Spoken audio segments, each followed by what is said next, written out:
கருப்புசாமி, கருப்பண்ணசாமி, கருப்பு என பல பெயர்களால் அழைக்கப்படும் இந்த கருப்புசாமி தமிழகத்தின் மிக முக்கியமான காவல் தெய்வமாக வணங்கப்பட்டு வருகிறார். இவருக்கு தமிழகத்தில் பல பகுதிகளில், குறிப்பாக கிராமப்புறங்களில் அதிக அளவில் கோயில்களும் பக்தர்களும் இருக்கிறார்கள். பல ஊர்களை காவல் காக்கும் தெய்வமாக நம்பப்படும் கருப்புசாமியே அம்மன் கோவில்களில் காவல் தெய்வமாக கருதப்பட்டு வருகிறார். இவருக்கு ஒரு தனி சன்னதி அங்கே வைக்கப்பட்டிருக்கும். இப்படி அனைவராலும் போற்றப்படும் கருப்புசாமி யார்? இவர் எங்கிருந்து வந்தார்? இவரை வணங்கினால் நமக்கு என்ன பயன் கிடைக்கும் என்பதை பற்றி நாம் தெரிந்து கொள்ளலாம். கருப்புசாமி காவல் தெய்வமாக இருக்கும் இடம் கேரளா தான். அங்கிருந்து கருப்புசாமி தமிழகம் வர காரணம் மதுரை தான்.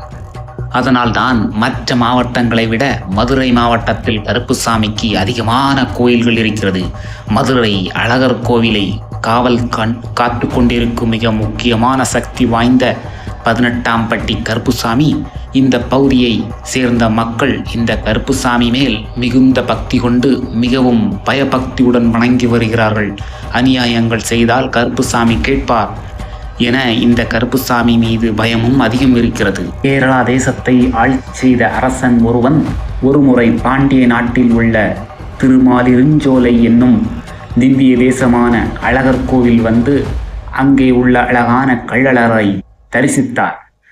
கள்ளழகரின் அழகை கண்ட அந்த அரசன் அதை உருவேற்றி தம் தேசத்திற்கு கேரளாவுக்கு கொண்டு செல்ல வேண்டும் என்று நினைத்தார். நாடு திரும்பிய அரசன் மந்திர தந்திரங்களில் நன்கு தேர்ச்சி பெற்ற 18 கேரள மந்திரவாதிகளை தேர்வு செய்து அழகரின் சக்தியை எடுத்து அழகரை கேரளம் தூக்கி வரும்படி கட்டளையிட்டார். 18 மந்திரவாதிகளும் மன்னனின் கட்டளையை நிறைவேற்ற அழகர் மலை வரத் தொடங்கினார்கள். 18 மந்திரவாதிகளுக்கு காவலாக மலையாள தேசத்தின் காவல் தெய்வமான கருப்பும் வெள்ளை குதிரை மீதேறி அவர்கள் முன்னே சென்றனர். காவல் தெய்வத்தின் பின்னே இந்த 18 மந்திரவாதிகளும் அழகர் மலை நோக்கி புறப்பட்டனர். அனைவரும் அழகர் மலையை அடைந்தனர். அழகர் மலையை அடைந்த காவல் தெய்வம் அழகரின் அழகில் மயங்கி தன்னை மறந்து நின்றது. ஆனால் அழகரின் அழகிய தங்க ஆபரணங்களை கண்ட மயங்கிய 18 மந்திரவாதிகளும் தன்னுடன் வந்த காவல் தெய்வத்தை மறந்து ஆபரணங்களையும் அழகரையும் தூக்கி செல்லும் எண்ணத்துடன் கருவறை நோக்கி சென்றனர். இவர்களின் கெட்ட எண்ணத்தை கண்ட பக்தர் ஒருவர் ஊரில் உள்ள மக்களிடம் சொல்ல, மக்கள் அனைவரும் திரண்டு வந்து அந்த 18 பேரையும் கொன்று களிமண்ணால் படிகள் செய்து படிக்கு ஒருவராக 18 படிகளிலும் அந்த 18 பேரையும் புதைத்தனர். தன்னிடம் மயங்கி நின்ற காவல் தெய்வம் கருப்புசாமிக்கு அழகர் காட்சி தந்து அருள் புரிந்து வரம் தந்து என்னையும் மலையையும் காவல் புரிந்து வருவாய் என அருள் புரிந்தார். அன்று முதல் காவல் தெய்வமான கருப்புசாமி இந்த மலையில் தங்கி அங்கிருந்து அழகர் மலையை இன்று வரை காத்து வருகிறார். 18 பேருடன் வந்த தெய்வம் ஆனதால் 18 படிகளின் மீது நின்று காவல் தெய்வமாய் காட்சி தருகிறார் பக்தர்களுக்கு. ஒரு நாள் கோவில் பூஜாரியின் கனவில் தோன்றிய கருப்புசாமி திருமால் பள்ளி கொண்ட திருவாயிலையும் மலையையும் காப்பேன், திருமாலின் அர்த்த ஜாம பூஜை பிரார்த்தனைகளை தனக்கும் படைக்குமாறு வேண்டினார் அந்த பூஜாரியிடம். அன்று முதல் அழகருக்கு படைக்கப்படும் அர்த்த ஜாம பூஜை பிரசாதங்கள் 18 படிகளுக்கும் கருப்புசாமிக்கும் படைக்கப்படுகிறது. அழகர் மலை முன்பு அமைந்துள்ள 18ஆம் படி கருப்புசாமி கோவிலில் சுவாமி விக்கிரகம் எதுவும் கிடையாது. பூட்டப்பட்ட பெரிய கதவிற்கு மட்டுமே பூஜைகள் நடைபெற்று வருகிறது. பூட்டப்பட்ட அறைக்குள் 18 படிகளும் பெரியதும் சிறியதும் ஆக ஏராளமான அரிவாள், வேலுக்கம்பு, ஈட்டி போன்ற ஆயுதங்கள் கருப்புசாமியின் ஆபரணங்களும் உள்ள வைக்கப்பட்டுள்ளது. இவைகளுக்கு தினமும் பூஜை நடத்தப்பட்டு வருவது வழக்கம். ஒவ்வொரு நாளும் அழகர்மலை கோவிலில் பூட்டப்படும் கதவின் சாவி 18ஆம் படி கருப்புசாமி முன்பு வைத்து செல்வார் பூஜாரி. மறுநாள் காலை கோவில் திறக்கும் முன் அந்த பூஜாரி கருப்புசாமியிடம் அனுமதி பெற்று சாவியை எடுத்துச் சென்று கதவை திறக்கும் பழக்கம் இன்று வரை நடைபெற்று வருகிறது.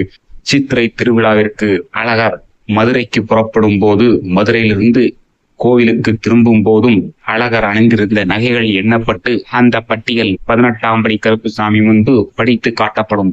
கோவில் நகைகளை காவல் தெய்வம் கருப்புசாமியை பாதுகாத்து வருகிறார் என்பதற்கு இன்றும் 18ஆம் படி கருப்புசாமி சன்னதி அமைந்திருப்பது அழகர் கோவிலின் ராஜகோபுர வாசலாக ஒரு காலத்தில் இருந்தது. 18 மந்திரவாதிகளும் கொன்று புதைக்கப்பட்ட இடம் என்பதால் தீட்டுப்பட்ட தெய்வங்கள் வந்து செல்ல ஏற்ற பாதை இது கிடையாது என்று ராஜகோபுர வாசல் அடைக்கப்பட்டிருக்கிறது. அதற்கு பதிலாக கோட்டையின் சுவரின் ஒரு பகுதி உடைக்கப்பட்டு கோவிலுக்கு செல்லும் வழி அமைக்கப்பட்டது. வருடத்தின் அனைத்து நாட்களும் பூட்டப்பட்டிருக்கும் கருப்புசாமி சன்னதி கதவு ஆடி மாத பௌர்ணமியில் மட்டுமே திறக்கப்படும். கோவிலில் ராஜகோபுர கதவில் கருப்புசாமி குடியிருப்பதால் இது ஒரு தனி சன்னதியாக மாற்றப்பட்டிருக்கிறது. ஆனால் பெருமாளின் ஆயுதமான சக்கரத்தாழ்வார் மட்டும் அந்த ராஜகோபுர வாசல் வழியாக கொண்டு செல்லப்படும். கள்ளழகருக்கு காவல் புரியும் கருப்புசாமியை மக்கள் தங்கள் குல தெய்வமாக வழிபட்டு வருகிறார்கள். இன்றும் 18ஆம் படி கருப்புசாமி முன் பல வழக்குகள் தீர்க்கப்பட்டு வருகிறது. கருப்புசாமியுடன் உரையிட்டால் நிச்சயம் நியாயம் கிடைக்கும் என்பது பொதுமக்களின் நம்பிக்கை. அழகர் கோவிலில் காவல் தெய்வமாக நின்ற கருப்புசாமி பின்னாளில் மதுரையை ஆண்ட பாண்டிய மன்னர்களுக்கு காவல் தெய்வமாக இருந்தது. பிறகு படிப்படியாக தமிழகத்தின் பிற பகுதிகளுக்கும் பரவி இப்போது கருப்புசாமி இல்லாத கோவிலே இல்லை, ஊரும் இல்லை, அந்த அளவுக்கு ஆகிவிட்டது. இதுதான் கருப்புசாமியின் முழு வரலாறு.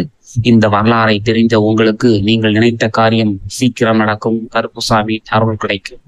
நீங்கள் செய்வது இந்த வீடியோவை முழுவதும் பார்த்ததுக்கு நன்றி. உங்கள் நண்பர்களுக்கு ஷேர் பண்ணுங்க. கருப்புசாமி உங்கள் கனவில் வந்து நீங்கள் நினைத்த காரியத்தை நிறைவேற்றுவார்.